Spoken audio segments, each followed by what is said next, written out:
Кунг-фу панда трилогиясы 21 ғасырдың ең танымал және анимациямен қоса әзіл мен экшндар идеясын өзгерткен анимациялық франшиза болып табылады.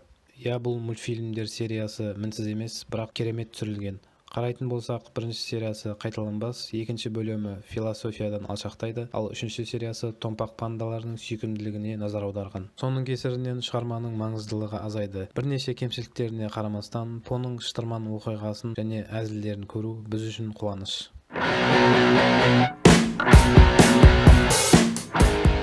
Кунг-фу панда 4.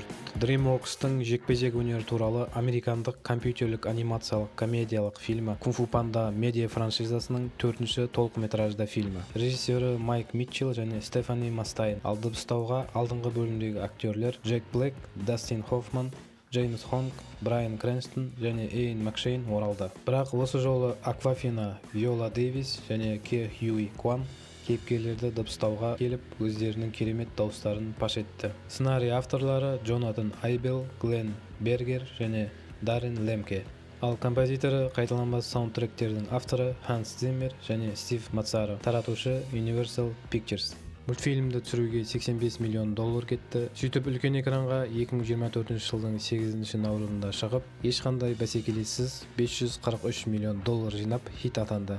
Бұл алдыңғы бөлімнің табысынан сәл жоғары, бірақ оның бюджеті $145 миллион еді. Соған қарамастан, Кинопоиск бойынша 6.7, IMDb бойынша 6.3 рейтингке ие болды. 2016 жылдың қаңтарында Кунг-фу панда 3 бөлімнің режиссерлері Дженнифер Ю Нельсон және Алессандра Карлинеден 4-ші бөлімі шығады ма деген сұрақ болған. Ал 2018 жылы Нельсон біз дайынбыз деп айтты. Сөйтіп 2022 жылдың тамыз айында 4-ші бөлімі ресми түрде жарияланды. Ал 2023 жылдың сәуірінде Митчелл, Мастейн және Ребекка сәйкесінше режиссер, сорежиссер және продюсер болып белгіленді. Актерлік құрамының басым бөлігі 2023 жылдың желтоқсанында жарияланды. Кунг-фу панда 4-тің премьерасы 2024 жылдың 3 наурызында Лос-Анджелестегі The Grove'дегі AMC 14 театрында өтті. Ал Америка құрама штаттарындағы кинотеатрлық көрсетілім 8 наурызда көрсетілді. Фильм әлемдік прокатта коммерциялық табысқа ие болды. Бұл оны 2024 жылдың 3-ші кассалық фильміне айналдырды және сыншылардың оң пікіріне ие болды. 2010 жылдың 3 желтоқсанында DreamWorks Animation'ның бас директоры Джеффри Катценберг Кунг-фу панда 3 мультфильмінен кейін тағы 3 жалғасын шығарып, серияны гексологияға айналдыруға мүмкіндік беретінін айтты. 2016 жылдың 13 қаңтарында Collider журналы Кунг-фу панда 3 авторларынан 4-ші фильм түсіру мүмкін ба деп сұрағанда, режиссер Дженнифер Ю Нельсон бәрі бірден емес, біз кесілмеген гауһартасты жасағымыз келеді. Содан кейін не болатынын көреміз деді. Ал Алессандра Карлини сиквелдің ашық аяқталғанын қаламаймыз. Біз жобаны біздің фильм сияқты аяқталған оқиға болғанын қалаймыз. Егер бұл фантастикалық оқиға болса,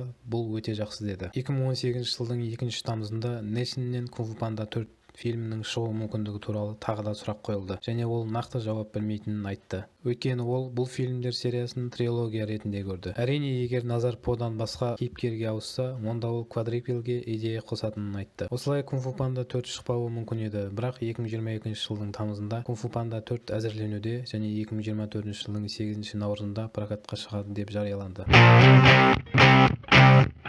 По 3 торайды жұтып қойған ашулы Скатты тоқтатады. Содан кейін әкелеріне, яғни мистер Пинк және Лиге жаңа мейрамхана ашуға көмектеседі. Сол жерде Помен сөйлескісі келіп жүрген шебер Шифу кездеседі. Нефрит сарайында шебер Шифу Поған рухани көшбасшы болу керегін айтады. Айдаһар жауынгері болып жүре бересің бе? Саған ары қарай жылжу керек дейді. Бұны естіген Поның көңіл күйі түседі. Келесі күні По үміткерлерді таңдауға тырысады, бірақ таба алмай Шифудың ашуына тиеді. Себебі панда По өзін Угвей шеберінің орнын басуға дайын емес деп санайды. Кейінірек ол ескі кунг-фудың ежелгі қаруын ұрламақшы болып жүрген ұры түлкіні кездестіреді. Түлкіні оңай жеңіп түрмеге түсіреді және Тайлонгтың оралғанын естиді. Бірақ ұры түлкі Ченнің арқасында күшті сиқыршы оборотень хамелеон өзінің күшін пайдаланып Тайлонгқа айналғанын біледі. Сол кезде түлкі, егер оны тоқтатқың келсе, менің көмегім керек дейді. Сөйтіп екеуі Арша қаласына аттанады. Ал Поның әкелері Пинк пен Ли арттарынан ереді. Арша қаласына келгенде екеуін де тұтқындайды. Себебі түлкі ерекше іздеудегі қылмыскер еді, бірақ олар ұрылар ұясына қашып келіп сол жерді паналайды. Көп ұзамай По мен Чен хамелеоншаның сарайына аттанады. Алайда түлкі Чен хамелеоншаға жұмыс жасайды екен. Осылайша сатқын болып шығады. Сиқыршы хамелеон панданы темір торға қамайды, бірақ ол қашып үлгереді. Ал даналық таяғын қу түлкі сиқыршы хамелеонға береді. Осы таяқпен ол рухтар әлеміне портал ашып, жекпе-жек шеберлері, яғни Тайлунг, Лорд Чен және Кайдың кунфуларын өзіне күш қылып тартып алады және торға қамайды. Түлкі Чен өзінің қателігін түсініп, Помен бірге хамелеоншаға қарсы төбелеседі, бірақ сиқыршы әртүрлі құбыршықтардың гибридіне айналып төбелеседі. Соңында Поның өзіне айналып торға қамайды. Панда Ченге сенім білдіріп, даналық таяғын береді, ал Чен бір әдіспен-ақ хамелеоншаны жеңеді. Айдаһар жауынгері По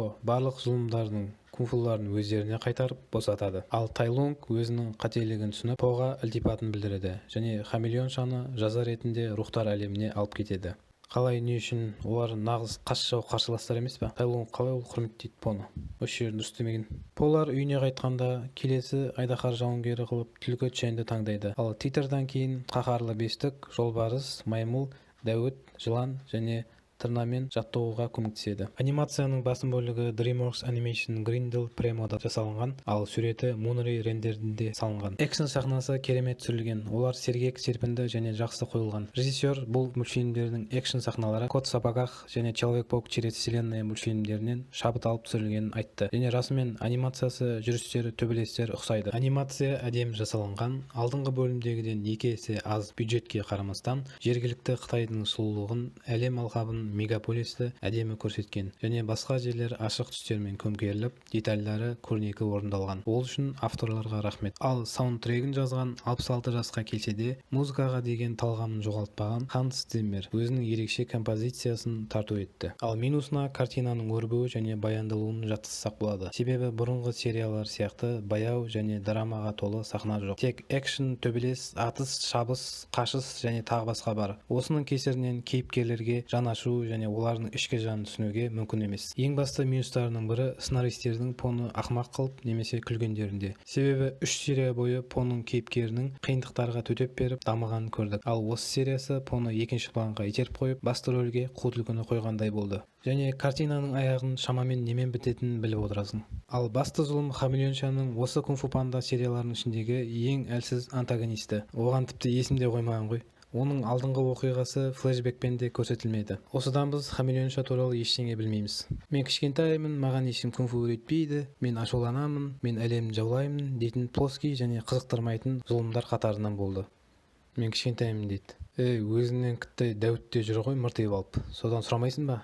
Қалай тренировка жасау керек екен? Ал алдыңғы серияларындағы Тайлунг айдаһар жауынгері болғысы келеді, ал Лорд Чен өзін құтқару үшін пандаларды қырады. Кай бүкіл кунг-фу шеберлерінің ци күшін өзіне алғысы келеді. Салыстырмалы түрде бұл 3 антагонистердің де аз болса да зұлым болуға себебі болды. Ал хамелеонша да жоқтың қасы. Ең басты жарнамада трилогиядағы зұлымдардың қайта оралғанын көрген едік. Бірақ шын мәнінде Чен мен Кай сөйлеген де жоқ. Тек Тайлунг бір-екі сөз айтып, лентаның соңында ғана шықты. Ал қаһарлы бестік мүлде жоқ. Негізінде көрермендердің көбісі 8 жылдан бері соларды күткен ғой. Оған қоса даналық таяғын осы жолбарысқа неге бермеді? Немесе қаһарлы бестіктің біреуіне? Олардың бесеуі де лайықты. Ченге беріп қойыпты. Қу түлкі. Кім ол? Айдаладағы ұры.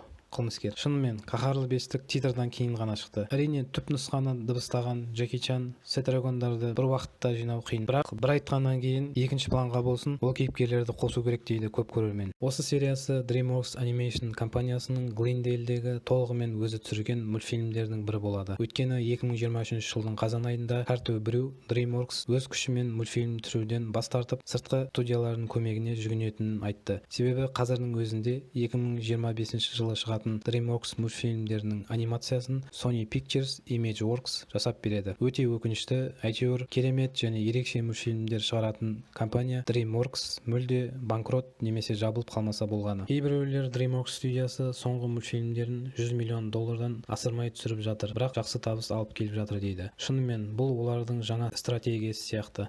Себебі соңғы рет $129 миллион Как приручить дракона 3 2019 жылы түсірді. Ал содан кейінгі жылдары Эверест, Тролли, Семейка Крудс, Спирит, Босс Молокосос, Плохие парни, Кот в сапогах 95 миллион доллар мен 30 миллион доллардан арасында бюджет кетті. Негізі бұлар Illumination студиясының қарап алған сияқты. Себебі олардың бірде-бір лентасы 100 миллион доллар бюджеттен аспайды. Ал Walt Disney мен Pixar әлі де 150-200 миллион долларға түсіруін тоқтатар емес. Бұл картинаның басты философиясы өмірде өзгерістер керек дейді. Бұл ой сюжетінде де, диалогтарында да көрінеді. Бірақ динамикасының көптігінен және ақылды сөздердің аздығынан бұл философиялық ой көрермендер жүрегіне ойдағыдай жетпеді. Бұл фильмге бұрынғы сериясына тән нәзік шеберлік те, жылы өткірлікпен ұштасқан тапқырлық та жетіспеді. Руханияттың нәзік сезімі де жоғалып кетті. Оның орнына ақылсыз әрекеттер тізбегі пайда болды. Бұл отбасымен көруге және оның ішінде балаларға арналған лента. Бірақ фильмді философия үшін көретіндерге аз болып қалады. Есесіне күлкілі, жарқын, экшн және пейзажға толы мультфильм. Мадагаскар мен Как приручить драконаға қарайтын болсақ, DreamWorks студиясының әлі де тоқтайтын ойы жоқ. Бірақ